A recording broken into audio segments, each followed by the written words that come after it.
అందరికీ నమస్కారం. నా పేరు గోవిక. నేను 2వ తరగతి చదువుతున్నాను. అందరికీ నమస్కారం.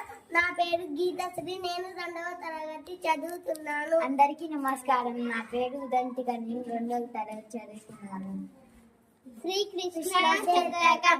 నీవే తల్లివి తండ్రివి, నీవే నా తోడు నీడ, నీవే సగుడ, నీవే గురుడవు దైవము, నీవే నా పతియు గతియు నిజముగా కృష్ణ నారాయణ పరమేశ్వర ధరాధర నీల దేహ దానవ వైరి శిరాబ్ది శయన ఎదుకుల వీర ననుగావు కరుణ వెలయగ కృష్ణ హరి అను 2 అక్షరములు హరించును పాతకముల నంబు జనాభ హరి నీ నామ మహత్వము హరి హరి పొగడంగ వశమే హరి శ్రీకృష్ణ బలం ఎవ్వరు కరి బ్రోవను బలం ఎవ్వరు పాండుసుతుల భార్యను గావ బలం ఎవ్వరు సుగ్రీవుకు బలం ఎవ్వరు నాకు నీవే బలమౌ కృష్ణ.